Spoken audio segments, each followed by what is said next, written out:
बीते 2 दिनों से जारी इंडिगो एयरलाइंस से जुड़ा संकट अब समाप्ति की ओर बढ़ता दिख रहा है।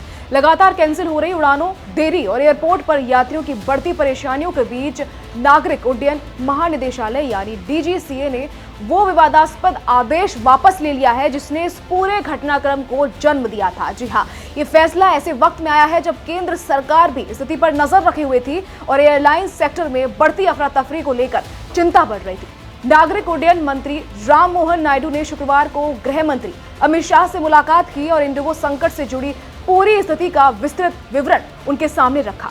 इस उच्च स्तरीय चर्चा के बाद डीजीसीए ने अपने उस निर्देश को तुरंत प्रभाव से वापस लेने का फैसला किया, जिसकी वजह से बड़ी संख्या में फ्लाइट रद्द या विलंबित हो रही थी। दरअसल डीजीसीए ने जनवरी 2025 में एक नियम लागू किया था जिसमें यह प्रावधान किया गया था कि एयरलाइंस अपने क्रू मेंबर्स को मिलने वाले साप्ताहिक आराम के स्थान पर किसी भी छुट्टी को समायोजित नहीं कर सकेंगी, यानी क्रू के लिए निर्धारित साप्ताहिक विश्राम अवधि को किसी और लीव से बदला नहीं जा सकता था।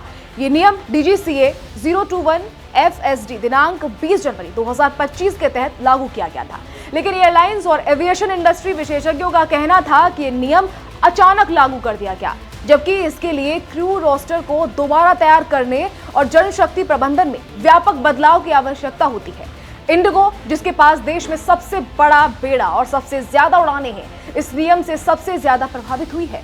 उसकी क्रू उपलब्धता अचानक कम हो गई और परिणाम स्वरूप हजारों यात्री फंस गए। कई उड़ानें घंटों देरी से चली और कई को रद्द करना पड़ा। स्थिति बिगड़ने पर गृह मंत्री और नागरिक उड्डयन मंत्रालय के स्तर पर समीक्षा हुई, जिसके बाद डीजीसीए ने नियम की प्रभावशीलता पर पुनर्विचार किया।